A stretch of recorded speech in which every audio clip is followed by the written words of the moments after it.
반갑습니다.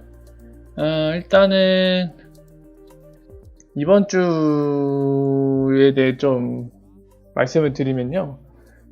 평소 때랑 지금 좀 환경이 달라요. 환경이 달라서 평소랑 약간 마이크 감도나 이런 것도 많이 다를 거고요. 그리고 개인적인 사정이 있어서 이번 한 주간은 좀 평소보다 좀 많이 바쁜 상태입니다. 그러니까 원래 평소에도 바쁘지만 워라워라 평소보다 더 바빠서 여러 가지로 좀 제약을 받는 것들이 있으니까 그 점을 좀 사전에 말씀을 드리니 양해를 좀 부탁드릴게요. 정신없는 부분도 있고 환경이 달라진 부분도 있어서 좀 그런 부분들이 있다는 거 다시 한번 말씀을 드리겠습니다. 어라 반갑습니다. 사실 고민을 좀 많이 했어요. 이번 주 아까 말씀드린 대로 환경이 많이 다르기 때문에 그냥 방송을 쉴까 했는데 하필이면 또 되게 민감한 소식들이 또 터졌더라고요. 그래서 아무래도 정리를 깔끔하게 해놓는 게 좋지 않을까 싶어서 이렇게 늦방이라도 평소보다는 1시간 늦은 시간이죠. 늦방을 시작을 했고 그런 민감한 사항들에 대해서 정리를 해보도록 하겠습니다. 자, 오늘 일단은 소식들 다뤄볼 건데 자, 첫 번째 뭐가 있죠? 자, 하나씩 봅시다.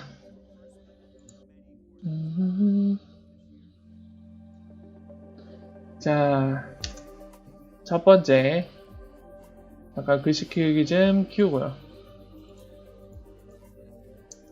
자, 첫 번째 되게 민감한 거 뭐 있죠? 리플 CEO XIP 팔았다. 요거 소식 관련된 거 얘기 아마 들으셨을 겁니다. 그리고 두 번째가 뭐였죠? 두 번째 갑자기 생각이 안 나네. 뭐였죠, 여러분들? 뭐였지? 내가 정지했어요, 갑자기. 두 번째가 잠깐만요.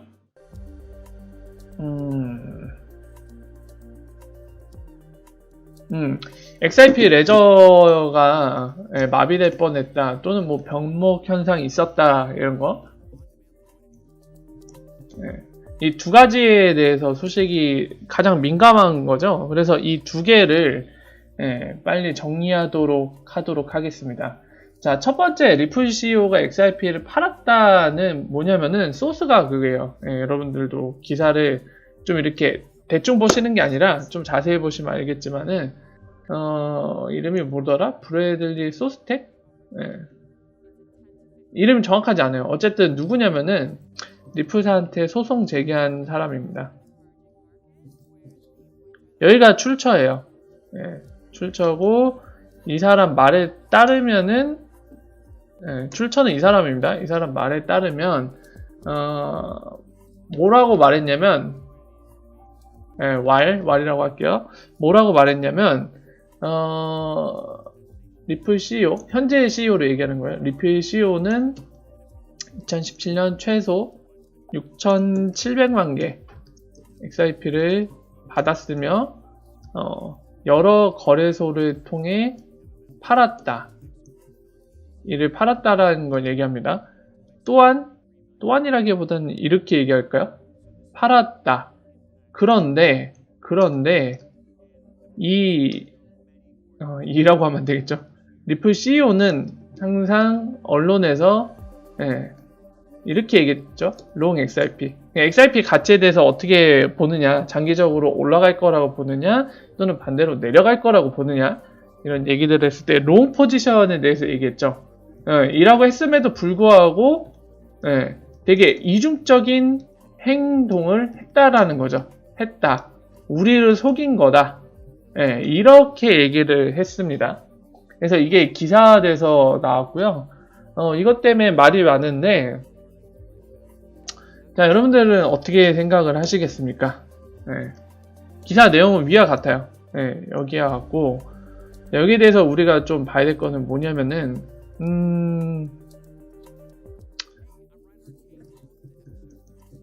이거를 생각해야겠죠. 자, 몇 가지 시나리오를 생각을 할 수가 있습니다. 일단은 저 기사 내용, 그리고 저 출처, 리플사한테 소송을 건 원고가 주장하는 게 사실이라는 가정으로 좀 얘기를 해볼까요? 저게 사실이다. 사실이라는 가정하에 얘기를 해봅시다. 사실이라는 가정하에, 가정이라고 달아야겠죠? 그냥 사실이라고 하면 진짜 사실 같으니까 사실이라는 가정하에 생각을 해봅시다. 자, 어떻게 이어질 수 있냐면은 이렇게 생각을 해보죠. 자, 실제로 리프 CEO가 맨날 XRP 롱이다. 그러니까 가치가 장기적으로 오를 것으로 보인다. 얘기하는 건 듣는 사람으로 하여금 지금 파는 게, 물론 이제 단타를 칠 거면 또 모르겠는데, 그냥 이 가치 관점에서 이 XRP라는 자산을 두고 생각했을 때 앞으로 가치가 오를 거기 때문에 뭐 그냥 소지하지 않고 낮은 가격에 팔고 그냥 정리해버린 거는 당연히 듣는 사람으로 하여금 이건 잘못된 생각이다, 이런 생각을 갖게끔 할 수 있겠죠. 그죠? 근데 문제는 이 말이 사실이라고 하면은 그렇게 많은 장본인은 뒤에서 팔았다는 거죠. 그리고 더 나가서 리프사의 소송 전략이 여러분들한테 몇 번 소개시켜 드렸지만은, 자, 원고들이 주장하는 XRP가 시큐리티다, 이 주장에 대해서 XRP는 이래저래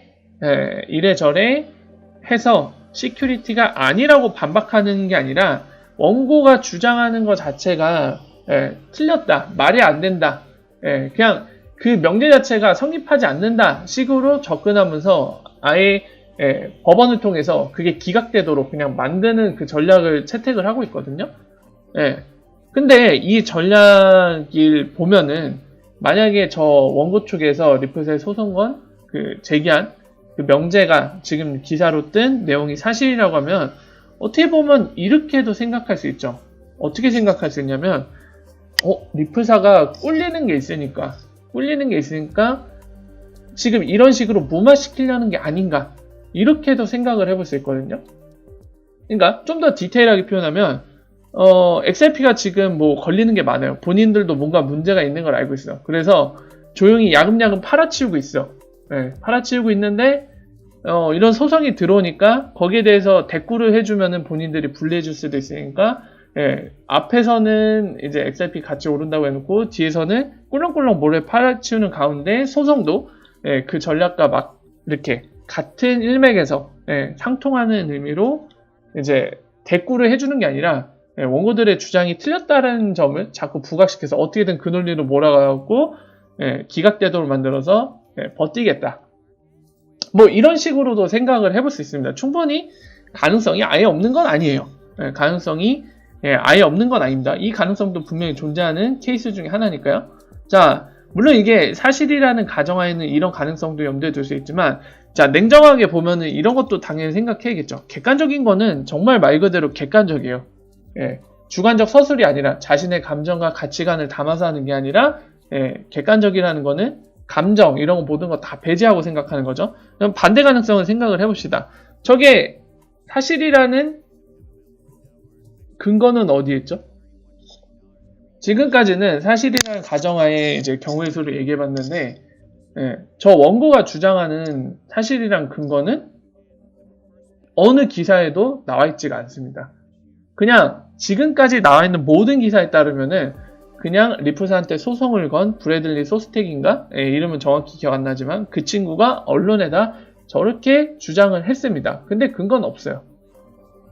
본인 얘기로는 리프 CEO 브래드 갈링하우스는 최소 6,007만 개 XRP를 받았고 여러 거래소를 통해 이미 팔아서 현금화 시켰다 라고 주장하고 있어요. 근데 근거가 없습니다. 어느 기사에도 근거가 없어. 이게 현실이거든요. 자, 그래서 지금 이제 기사를 바탕으로 우리가 저 기사를 통해서 가정을 하나, 사실이란 가정을 해서 어떤 시나리오를 예상할 수 있는지, 그리고 반대로 저 기사 자체를 본질적으로 정확한 근거가 있는 주장인지 이런 거를 좀 짚어가면서 봤는데 이걸로 뭔가 할 수는 없어요. 저는 이제 이거를 대략 한 2년 정도를 하다 보니까 여러분들이 가장 원하시는 거 뭔지 압니다. 어떤 기사가 나오면 깔끔하게 결론까지 내주는 거를 항상 원하시거든요. 근데 이거 기사는 지금 뭐 누가 A라는 사람이 이런 주장을 했다라는 식의 기사이기 때문에 어떻게 결론을 낼 수가 없어요. 다만 지금 보신 것처럼 주장에 대한 근거는 존재하지 않는 상태고, 그리고 기사는 막 여기저기 뿌려졌고 이게 전부입니다. 이게 전부예요. 그래서 사실 진위 여부도 파악할 수 있는 방법도 없고, 그냥 어떤 사람이, A라는 사람이 그냥 저런 주장을 했다. 이거 이상으로 뭔가 제가 여러 가지 데이터를 갖고 와갖고 진위 여부를 체크해보거나 그럴 수 있는 게 없어요. 뭐 예를 들어서 최소한 그 기사가 났을 때 계정 정보, 계정이 뭐 소문자 R로 시작해서 뭐 어쩌고저쩌고 뭐 이거다, 이거고 몇 월 며칠 몇 개 이동하고 뭐 이런 식의 내용이 나왔으면 제가 팩트 체크를 할 수 있거든요. 근데 그것도 없어요. 아무것도 할 수 있는 게 없습니다. 그냥 그런 기사가 있구나, 이 정도로 넘어갈 수밖에 없는 문제겠죠. 네, 여러분들 여기에서 제가 좀 말씀드리고 싶은 건, 이 기사 갖고는 더 이상 얘기가 어렵다라는 건 지금 왜 그런지 설명드렸고,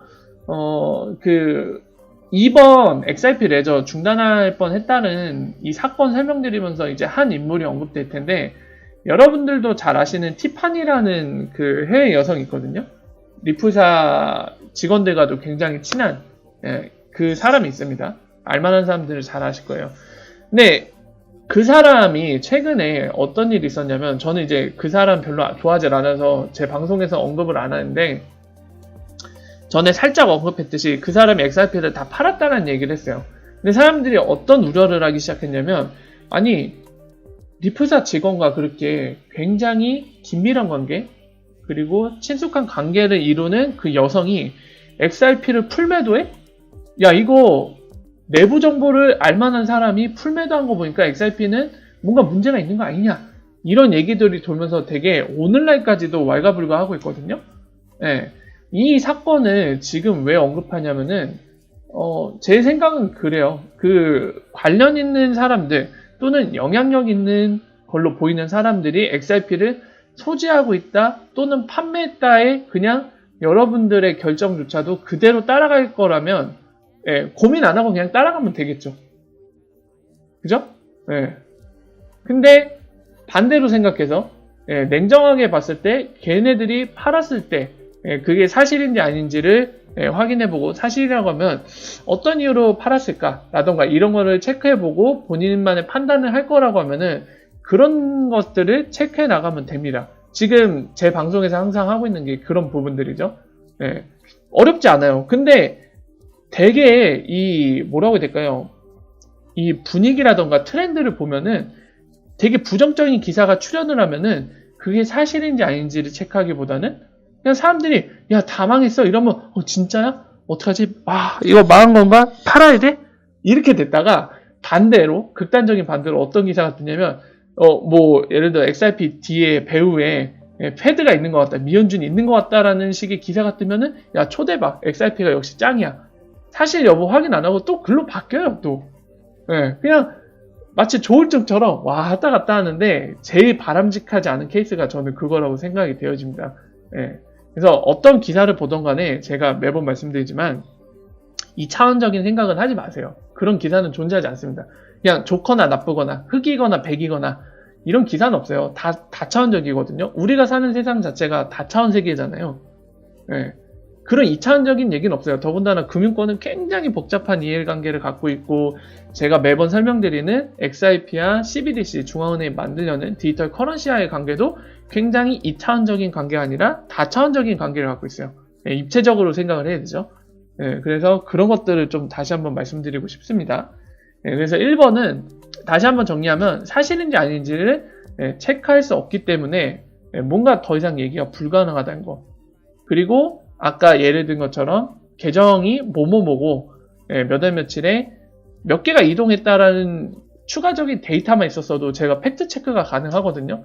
근데 그거조차도 없습니다. 그냥 단순히 리프사한테 소송을 건 A라는 친구가 리프 CEO는 2017년에 6,700만 개 XRP를 받아서 팔았다 라고 주장했다는 게 전부예요. 더 이상 뭔가 발전적으로 논의할 수 있는 내용이 전무합니다. 그냥 이런 내용이 있다라는 것만 기억을 해두시면 될 것 같아요. 자, 그리고 2번 갈게요. 2번이 여러분들한테 좀 어려울 수도 있는데, 자, XRP 레저가 중단할 뻔했다는 얘기가 있습니다. 네. 이게 아마 시기가 저도 뒤늦게 알았어요. 뒤늦게 알았기 때문에 일단 사실관계부터 말씀을 드릴게요. 사실관계. 네. 중단할 뻔했다. 네. 아마 많은 분들이 에이 거짓 소문이겠지 이렇게 생각하시겠지만 네. 사실입니다. 사실입니다. 왜 사실이냐면 데이비드 슈왈츠가 인정했어요. 네, 스낵맨이 인정했습니다. 그렇기 때문에 XRP 레저가 마비될 뻔했다는 사실입니다. 하지만 자 말이 아다르고 어다르다고 마비될 뻔했다라는 말을 두고 해석하는 게 정말 모든 분들이 다를 거예요. 그래서 제가 그런 부분에 있어서 오해의 소지가 없도록 제가 잘 아는 분야이기 때문에 여러분들한테 이 중단할 뻔한 게 어떤 이유로 어떻게 중단할 뻔한 건지를 좀 설명을 드릴게요. 자, 어떤 일이 있었냐면은 저도 뒤늦게 알았어요. 오늘 알았어요. 이런 일이 있었는데 너무 뒤늦게 알았어요. 자, 아마 2월쯤으로 보입니다. 시기는. 2월쯤이라고 얘기하는 것도 그 레빗이라는 해외 개발자가 있어요. 밸리데이터도 운영하는데 UNL 밸리데이터 운영하는 사람이에요. 앞에 D자를 붙이는 게 더 정확하겠네요. 디폴트 UNL. 그러니까 리프사에서 제공한 디폴트 UNL 리스트 안에 드는 밸리데이터를 운영하는 사람입니다. 자, 이 사람 말에 따르면 시기는 아마 2월쯤으로 보입니다. 아까 말씀드렸지만 저도 몰랐어요. 그런 일이 있었는지. 자, 그래서 어떤 일이, 왜 아이가 나오죠? 자, 어떤 일이 있었냐면, 떼끼, 왜 안 나와? 어떤 일이 있었냐, 2월쯤에. 자, 중단할 뻔 했는데, 왜 중단될 뻔 했냐? 여기에 대해서 말씀을 드릴게요. 자, 기본적으로, 리플사의, 컨센서스. 리플사의 컨센서스가 아니죠. XRP의 컨센서스에 대해서 좀 여러분들이 알고 넘어가셔야 지금부터 하는 얘기가 이해가 될 텐데요. 자, 보시면은 XRP의 컨센서스는 어떤 식으로 이루어지냐면 밸리데이터들이 N개가 존재하죠. 그러니까 다수가 있다는 거예요. 쉽게 얘기해서 다수 있습니다. 뭐 100 몇 개 정도 있어요. 100 몇 개 정도 있는데 운영되는 건 또 그 안에서 실제적인 운영되는 건 또 이제 100 몇 개 중에 또 일부가 될 겁니다. 그 일부라는 게 뭐 정말 극소수라는 의미가 아니라 제가 정확하게 말씀 못 드려서 그냥 이런 식으로만 표현하는 겁니다. 자, 컨센서스 할 때 이런 밸리데이터들이 역할을 하는데요. 밸리데이터들을 사용할 때 뭐라고 할까? 서버라고 합시다. 서버라고 하면 여기서 원장을 기록하는 노드를 얘기합니다. 밸리데이터는 원장에 기록할 트랜잭션들이 밸리드한지, 그러니까 이게 정확한 건지 아닌지를 합의해주는 역할을 하는 친구들이고, 지금 얘기하는 서버라는 친구들은 원장을 기록하는 거예요. 밸리데이터들이 그렇게 해주면은 정확한 트랜잭션을 기록을 하는 거죠. 다들 합의를 본 트랜잭션을. 자, 이렇게 하는 역할을 하는 서버라는 친구를 하면은 서버는 UNL을 현재 기준으로 34개를 선택할 수 있어요. 독립적으로. 그리고 이 34개의 UNL을 통해서 트랜잭션 일치를 봅니다. 일치라고 하면 일치라고 할게요. 일치를 봅니다. 그러니까 뭔 얘기냐면 예를 들면 이렇게 설명을 드릴게요. A라는 서버를 운영해요. 자, 원장을 기록한 서버를 운영하면은 제가 선택한 34개 1, 2, 3, 4, 5, 6, 7, 8 넘버링을 할게요. 9, 땡땡땡땡땡 해갖고 34번까지 UNL이 선택이 돼 있을 거예요. 근데 중요한 거는 B라는 서버가 또 따로 있겠죠. 수없이 많은 서버들이 있으니까. 여기에서는 35번부터 땡땡땡땡땡땡 해갖고 68번. 이렇게도 운영할 수 있거든요. 그러니까 지금 말씀드리고 싶은 이 두 가지의 비교 포인트는 뭐냐면 각각의 서버는 본인들만의 UNL을 정해서 운영을 한다는 거예요. 그럼 여기서 여러분들 생각이 드실 만한 게 뭐가 있을까요? 그러면 A 원장이랑 B 원장이랑 이 원장을 검증해주는 친구들이 서로 다른데 어떻게 해서 이게 일치를 볼 수 있는 거냐? 서로 다른 원장에서 서로 다른 애들이 검증을 해버리면 서로 다른 내용이 기록될 수도 있는 거 아닌가요? 예, 이런 얘기가 나오시겠죠. 예, 맞습니다. 그런 가능성이 있는데 이 문제를 뭘로 해결했냐면 BFT라고 해서 비잔틴 폴트 톨러런스라는 비잔틴 장군 문제라고 우리 한글말로 자주 얘기해드리는 그 알고리즘을 기본 베이스로 해서 이거를 해결을 봤어요. 어떤 거를 해결받냐면 결국에는 오버랩 되도록 만들었습니다. 서로 간에 UNL 중에 오버랩 되도록 만들었고 이 중에 일치되지 않는 UNL 결국에 밸리데이터들이 20%를 넘지 않으면 if 밸리데이터들 중에 일치를 못 보는 애들이 20% 전체 20%만 넘지 않으면 중단되지 않고 운영되고 그리고 이중지불 문제가 발생되지 않습니다. 블록체인에서 가장 큰 문제, 가장 큰 이슈가 되고 가장 크리티컬한 게 뭐냐면 이중지불이 발생하는 거예요. 자, 이중지불 모르는 분들이 잠깐 설명드리고 갈게요. 핵심 포인트만 설명드릴게요. 이중지불은 말 그대로 이중으로 지불되는 거예요. 예를 들어 제 계좌에 한 100억이 있습니다. 100억이 있는데 제가 동시에 B씨한테 100억을 보내요. 동시에 보내요, 100억을. 근데 만약에 블록체인 내에서 제가 이 동시에 보낸 게 둘 다 트랜잭션상 뭔가 검증상에 오류 없이 이거는 정당한 트랜잭션이다. 이렇게 해버리면 결과가 어떻게 된 거죠? 제가 갖고 있던 100억이 200억으로 뻥튀기가 된 거죠, 2배로. 이게 바로 이중지불 문제입니다. 우리가 디지털 화폐한테 디지털 화폐로 화폐를 운영할 때 문제점 뭔가요? 실물화폐는 고유 넘버링도 있고 위조 못하게 여러 기술도 들어가 있어서 추가로 그거를 2장으로 만들어낼 수 없죠. 그런 기술적으로 보안 장치가 되어 있기 때문에. 근데 단점은 막 이제 돈 찍어내는데 돈 들어가고 그게 발행된 뒤에 어디가 있는지 관리도 되게 어렵고 이런 단점들이 있지만 지금 실물화폐, 종이화폐의 단점이 디지털 화폐에서 CBDC에서는 커버가 되는 반면에 하나의 단점이 생기죠. 뭐가 생기죠? 이중지불. 갑자기 돈이 뻥튀기 될 수 있잖아요. 디지털 쪼가리니까. 자, 이거를 해결하게 한 게 바로 컨센서스입니다. 아까 설명드리고 있던 부분이에요. 자, 그래서 이 이중지불 문제가 발생하지 않도록 하기에 기본적으로 XRP 레저는 이 밸리데이터들 합의 문제에 있어서 20% 이상이 안 넘어가면 돼요. 이거는 다르게 표현을 하면 악의적인 애들이 있을 수 있잖아요. 일부러 이중지불이 발생하도록 하게 하는 애들, 악의적인 애들, 또 구체적인 예를 들면 하드포크를 하고 싶어하는 애들, XRP 레저에서 빠져나와서 지들끼리 뭔가 따로 원장을 기록하면서 놀고 싶은 애들, 막 되게 정상적인 활동을 하지 않는 애들 있잖아요. 어떤 이유든 또는 장애가 나는 애들, 기록 자체를 못하는 애들, 그러니까 뭐 이런 종류의 애들이 있겠죠. 이런 애들이 20%만 넘지 않으면은 중단되지 않고 정상적으로 이중지불이 발생하지 않고 운영될 수 있도록 설계가 되어 있습니다. 수학적으로. 그런데 저 2월쯤 XRP 레저가 중단될 뻔한 적이 있는 저 시기 때 어떤 문제가 있었냐면 이 기준치를 초과할 뻔했어요. 요거를. 그래서 그때 사실상 중단된 거나 다름 없을 법한 상태가 됐다고 지금 얘기가 나오는 겁니다. 어떤 내용인지 이해가 되시나요? 좀 너무 기술적인 게 들어갔는데 사실 이게 최소한의 알아야 되는 내용이라 이 부분까지 설명을 드린 겁니다. 이 정도까지 아셔야지 저 일이 어떤 일 때문에 그리고 어떤 이유로 일어났는지가 이해가 되실 수 있거든요. 만약에 이해를 하고 싶다. 나는 그냥 저런 일이 있었구나 정도가 아니라 정확히 이해를 하고 싶다면 제가 설명드린 거 어떻게든 이해하셔야 돼요. 좀 어렵더라도 본인이 알고 싶으면 이해를 하시고요. 만약에 좀 이해가 어려우시면 차근차근 다시 한번 보시든지 아니면 그래도 너무 힘들다.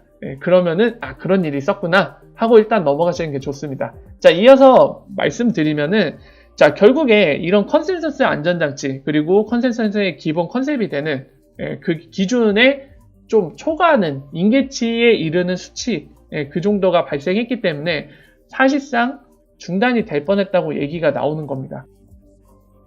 자, 그래서 오늘날 어떤 얘기들이 나왔냐면 밸리데이터는 아무나 다 할 수 있어요. 본인이 원하면. 자, 그래서 오늘날 지금 제가 설명드린 내용 그리고 그때 있었던 일들을 이제 사람들에 의해 오늘날 언급되어지면서 스낵맨이 인정을 했어요. 스낵맨이 얘기했죠. 그런 일이 있었다라고 얘기를 합니다. 사실상 중단될 뻔했었다. 자, 그래서 사실 인정.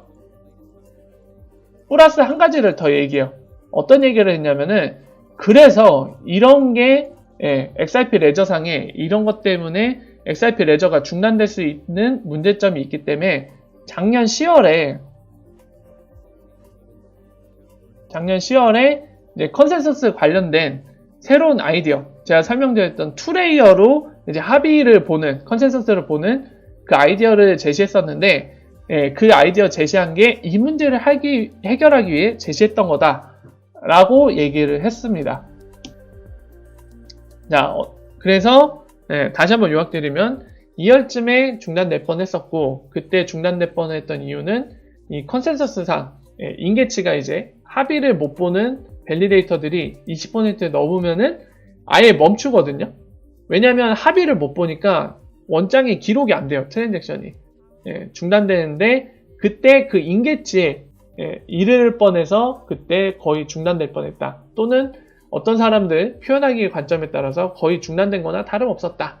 라고 할 만큼 그런 이슈가 있었습니다. 거기에 대해서 지금 오늘날 스낵맨이 그 사실을 인정을 했었고, 플러스 알파로 어떤 얘기를 했냐, 저런 문제들 때문에 스팸 때문에 이제 XRP 레저가 이런 문제로 멈출 수도 있다는 점, 그걸 인지하고 있었기 때문에 작년 10월에 컨센서스 부분에 있어서 이제 투 레이어로 새로운 아이디어로 바꿀 거를 제안했다.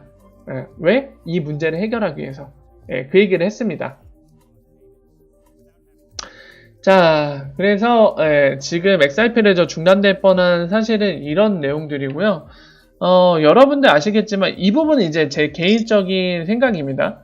아까 초반에 오늘 방송 시작하면서 여러분들한테 설명드렸지만 제가 이번 주는 굉장히 좀 바빠요. 평소보다 원래도 바쁜데 바쁜 척 하는 거 아니라 진짜 바쁩니다. 평소에도 바쁜데 이제 평소보다도 더 바쁜 시기가 이번 주거든요. 그래서 어떤 소식이 있었을 때 제가 디테일하게 파헤치면서 확인할 수 있는 모든 것들을 확인한 상태면 좋겠지만 이번 주는 좀 어려운 점이 있어요. 그런 상황이기 때문에 지금 설명드린 부분에 있어서 이제 정확히 어떤 원인인지는 나오지 않았어요. 단순히 이제 스팸이라는 것만 언급을 했는데, 그 스팸이라는 언급 때문에 제가 떠오른 게 있었는데 여러분들 기억하실지 모르겠어요. XRP 레저에서 BTC를 IOU 형태로 발행을 해갖고 미친 듯이 돌린 적이 있었잖아요. 몇 달 전부터. 여러분들 아시죠? 여러 소식에 대해 귀를 기울이면서 자세히 보시는 분들은 아마 아실 걸로 생각이 됩니다. 비트코인 IOU 형태로 XRP 레저에서 발행해서 그거를 막 의미 없이 돌렸거든요. 여기저기 옮겼다 왔다 막 이거 되게 많이 했어요. 그러면서 이제 TPS가 막 엄청나게 상승을 했었죠. 그것 때문에 이슈가 굉장히 많이 됐었죠. TPS 얘기하면 아마 기억이 나실 겁니다. 제 생각에는 요거 같아요. 이걸 하면서 제 생각에는 그때 이제 뭐 해커가 하는 거냐, 또는 아니면은 뭐 리프사 자체 이제 뭐래 스트레스 테스트를 하는 거냐, 이런 이제 예측들이 많았는데, 아까 설명드린 1년의 과정들을 보면서 저는 어떤 생각이 들었냐면 그거 같아요. 리프사가 고용했든 아니면은 고용하지 않았든 해커 같습니다. 버그 바운티 같아요. 제 생각에는. 버그 바운티 뭐냐면은 뭐 특정 소프트웨어나 이런 것들의 취약점을 찾아서 제보해주면 그 취약점에 합당한 대가를 제공하는 겁니다. 지금 같은 경우는 만약에 진짜 버그 바운티로 했던 거라고 하면은 어떤 해커가 일부러 BTC를 발행을 해갖고 XRP 레저에다 부하를 줘요. 부하를 주면서 이제 테스트를 하는 거죠. 일부러 밸리데이터들까지 만들어서 일부러 아까 같이 일부러 악의적인 합의 방해를 시도를 하는 거예요. 그러니까 원장 기록을 막 일부러 이상하게 하는 거예요. 이중지불이 최대한 발생하게 해보려고 일부러 합의 방해를 하는 겁니다.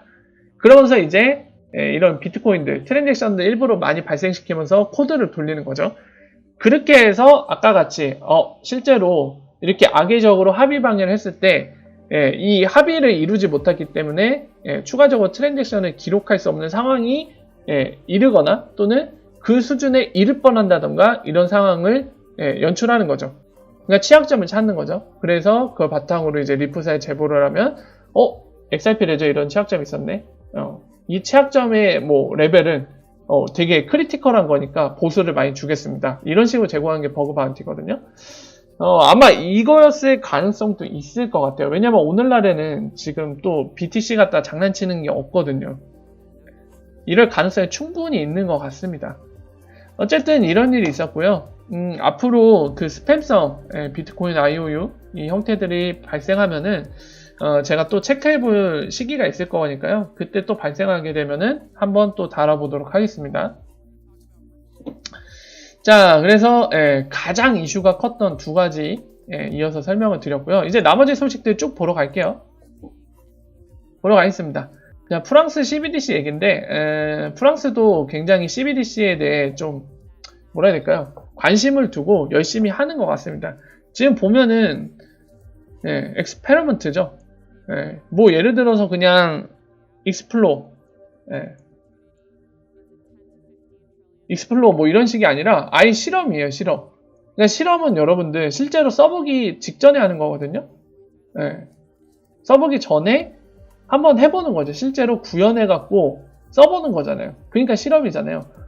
그냥 탐구해보는 거랑은 또 다릅니다. 여기에서 단어 선택에서도 이 단어 선택 하나만으로도 이제 프랑스 중앙은행의 스탠스를 좀 확인할 수 있어요. 얘네는 CBDC 발행할 생각인 거예요, 지금. 그래서 굉장히 친근하게 다가가겠다는 거. 오늘 CBDC 관련된 얘기를 사실 많이 하고 싶은데, 그 제주님 안 그래도 이제 Q&A 얘기하시는 게 제 생각에는 아마 CBDC 관련된 얘기일 가능성이 높은 것 같아요. 잘은 모르겠지만. 근데 CBDC 얘기는 내일 할게요. 왜냐면 되게 길어질 거예요. 안 그래도 제가 CBDC 관련돼서 최근 상황에 대해 좀 말씀을 드릴 게 있는데, 그건 내일 하도록 하겠습니다. 자, 워라 어서오세요. 반갑습니다. 자, 그리고 코인필드. 코인필드에는 그 중동에 그 아랍에미리트 디르함 같은 거에 추가가 되어 있거든요, 이미. 근데 사우디아라비아 쪽에도 지금 열심히 영업을 하고 있습니다. 잠깐 볼까요?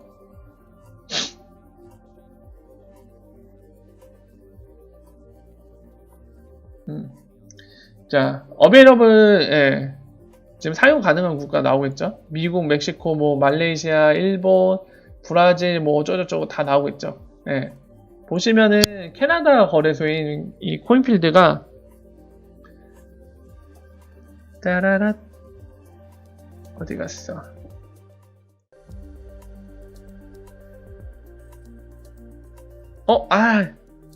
아까 적어볼걸. 더블 스패닝 이해가 안 되신다고요? 자, 보시면은 지금 이게 여러분들 보시는 게 코인필드거든요. 보시면은 법정 앞에 이 디르함이 중동 아랍에미리트의 디르함이 진작부터 들어와 있었어요. 아이고 여러분 보이시죠? 그리고 캐나다, 뭐 미국 달러, 그리고 뭐 스테이블 코인도 들어와 있고 XRP 페어는 되게 많죠. 뭐 트론이나 룸, 뭐 디지코인인가 이게? OMG도 있고 막 골렘, 솔로도 있고 굉장히 많습니다.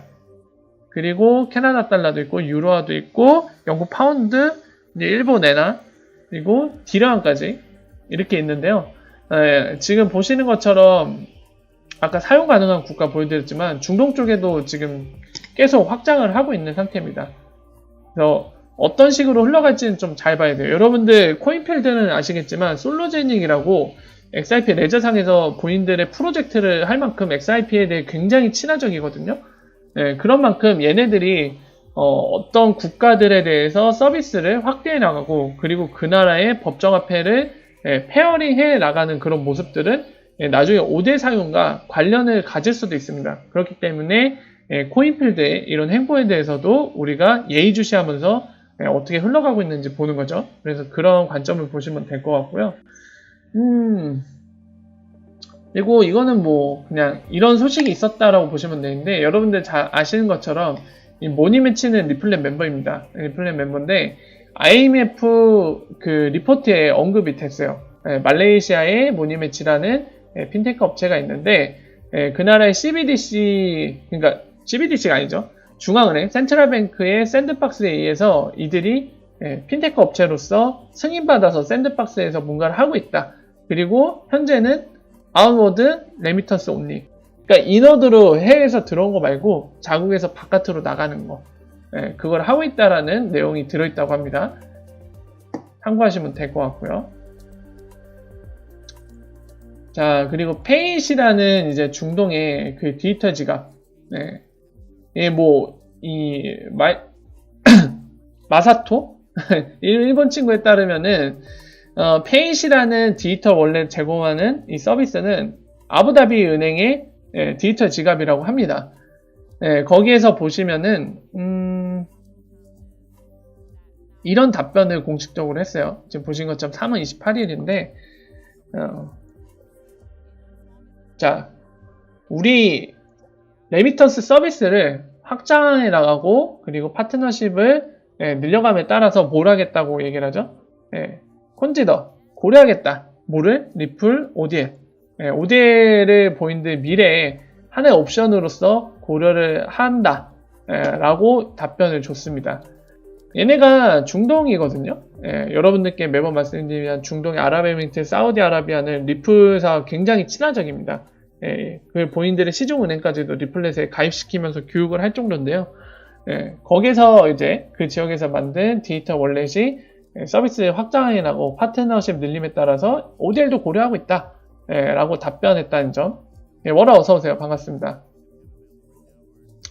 그리고 참고로 이 페이스는 모니그램과도 2019년 4월에 파트너십을 맺었다고 합니다. 참고하십시오. 리플렛 멤버들도 서로 간에 송금이나 여러 가지 서비스를 하려면 서로 간에 이제 그 릴레이션십 계약이 필요하다고 말씀드렸잖아요. 그런 차원에서 이런 파트너십 관계들은 잘 체크를 해야 되겠죠. 자, 그리고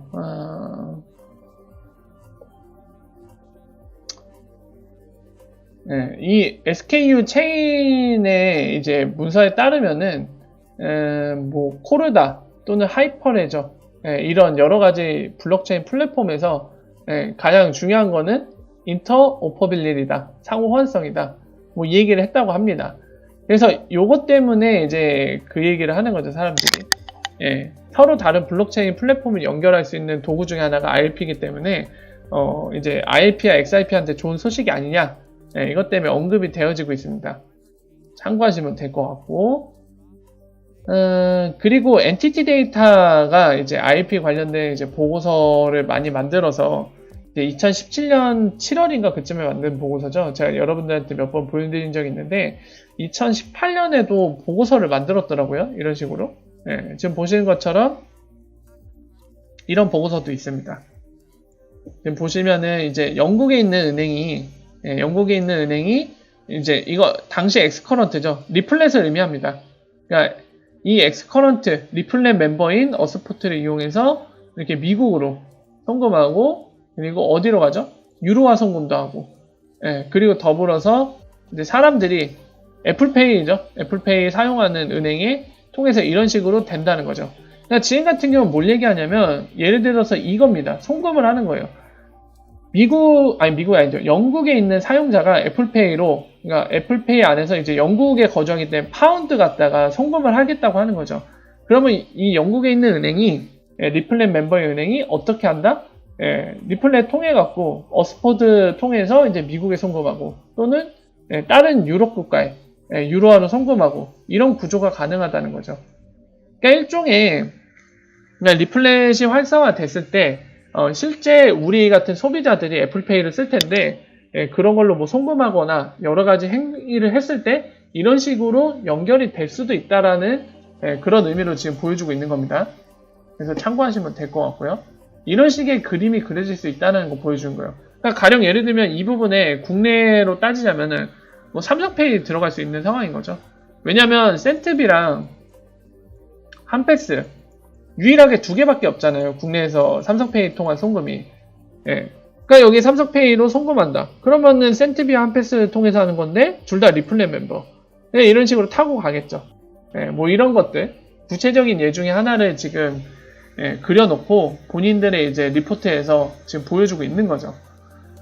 자, 그리고 하나는 또 재미난 건데요. 리플사 홈페이지에 지금 ODL 마켓 숫자가 올라왔어요. 가서 볼까요?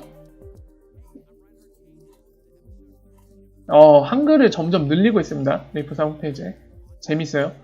자, 지금 보시는 것처럼 원래 없던 게 하나 생겼는데요. 요겁니다. ODL 마켓이라고 하나 추가가 됐죠. 지금 보시는 것처럼 추가가 됐어요. 혹시 여기 안에 이스터 에그 같은 게 있는지 한번 볼게요. 없을 것 같긴 한데 없네요. 따로 이스터 에그 같은 건 존재하지 않습니다. 있는 그대로 보시면 될 것 같아요. 없습니다. 자, 그래서 어떤 의미냐면 이 ODL 마켓 숫자를 이제 리프사 홈페이지에 공개해 놓겠다는 거죠. 지금 다섯 개로 해놓고 있는데 미국, 멕시코, 유로화 통화 기준으로 봐야 돼요. 나라보다는 제일 정확한 건 통화 기준으로 봐야 됩니다. 그리고 필리핀 페소, 그리고 호주, 달러. 이렇게 5개의 통화가 지금 ODL 마켓에 가동되고 있죠. 그 5개가 표기되고 있는 거고요. 자, 이게 한 100 몇 개 되면은 아마 XRP가 성공한 그날에 와 있지 않을까 싶은데 언제 100개가 되려나? 자, 이걸 지켜봐야겠죠. 100개가 되는 날이 와야 되고 그날이 오면은 아마 성공해 있는 날이 아닐까 싶은데요. 언제 올 거지? 자, 그렇습니다. 이런 게 늘어났다라는 거 참고하시고요. 이게 그 기사네요. 아까 설명드린 거. 브래드 갈링하우스 팔았다라는 거 그거고요. 여기까지 하면 설명을 다 드린 것 같네요. 설명을 드린 것 같고 이것도 설명드려야 되죠. 이거 좀 여러분들이 좀 오해하기 쉬운 기사 중에 하나인데, 자, 싱가포르 중앙은행의 라이센스 발급 관련된 기사인데요. 아마 많은 분들이 봤을 거예요. 이거 한 3일 정도 된 걸 보셨을 텐데, 자, 대부분의 기사들이 리딩을 잘못하고 있더라고요. 어떤 리딩을 잘못하고 있냐면, 마치 바이낸스나 리프사가 싱가포르 중앙은행이 발급한 라이센스가 없는데도 특정 기간 동안 면제를 받았다. 그래서 마치 싱가포르 중앙은행이 바이낸스나 리프사한테 뭔가 특혜를 주고 있는 것처럼, 뭔가 있는 것처럼 인상을 주는 기사들, 그런 식으로 리딩한 기사가 되게 많거든요. 근데 그거 개수작이에요. 개수작이고, 여러분들 보시면 아시겠지만 리프사와 바이낸스만 그런 면제를 받은 게 아닙니다. 그 면제도 영원한 게 아니고 영구적인 게 아니고 몇 달만 면제를 받은 거예요. 보세요. 이 한두 개가 아니에요. 이거 다 회사예요, 이거. 여기 안에 리프사가 있을 뿐입니다, 여러분들. 보이시죠? 리플랩스. 아니, 이 한두 개가 아니라 바이낸스와 리프사만 면제받은 게 아닌데 왜 기사 리딩을 그런 식으로 하는지 이해가 안 되는데, 자, 보시면은 7월 28일까지 2020년. 근데 보세요. 이게 최장으로 연장받은 거거든요. 바이낸스도 한번 볼까요? 바이낸스 있죠? 여기. 보이시죠? 바이낸스 아시아. 비트코인 익스체인지 얘네도 받았고, 다 비꼬도 받았고, 안 받은 데가 없는데 비트 스탬프도 받았고. 도대체 뭐예요, 이 기사가? 굉장히 잘못된 리딩입니다. 이 기사의 포인트는 뭐냐면요, 바이낸스와 리프사가 뭔가 싱가포르 중앙은행과 썸씽이 있어서 면제를 받거나 연장된 게 아니라 그냥 싱가포르의 페이먼트 액트법, 그 법이 있는데, 사실 그 법에 따르면 라이센스를 받아야 되는데 몇 달만 연장을 해준 거예요. 그러니까 몇 달 동안 더 없어도 그 시기까지는 봐줄게. 대신에 그 사이에 라이센스 받아, 이 얘기입니다. 반대로 너희는 뭔가 특별한 존재니까, 우리야 뭔가 큰일을 해낼 거니까 바이낸스나 리프사 너희는 봐줄게, 이게 아니에요. 그냥 특정 기간 동안 너희들 법 컴플라이언스에 관련된 거를 눈 감아 줄 테니까 그때 전까지 라이센스를 받으라는 게 이 내용의 핵심입니다. 이런 되게 선동적이고 눈 가리고 아웅식으로 여러분들 눈을 속이고 귀를 속이는 기사에 속으시면 안 됩니다. 뭐가 있어서 그런 게 아니에요. 그냥 언제까지 라이센스를 받으라고 유예기간을 준 겁니다. 리프사, 바이낸스만 있는 것도 아니고 수많은 회사들, 아까 목록 보셨죠? 수많은 회사. 그냥 유예를 준 것 뿐이에요. 그 이상도 그 이하도 없습니다. 갑자기 왜 팔로우가 늘지? 자, 그래서 여기까지 해갖고 이제 지난 주말부터 오늘까지 있었던 민감한 소식들을 포함해서 다 설명을 드렸는데요. 워라 어서오세요, 디케님. 자, 2부 Q&A 시간 때 여러분들 함께 얘기를 잠깐 나눠보도록 하겠습니다. 잠깐만 쉬었다 갈게요. 저도 물 좀 마시고 오겠습니다. 뿅!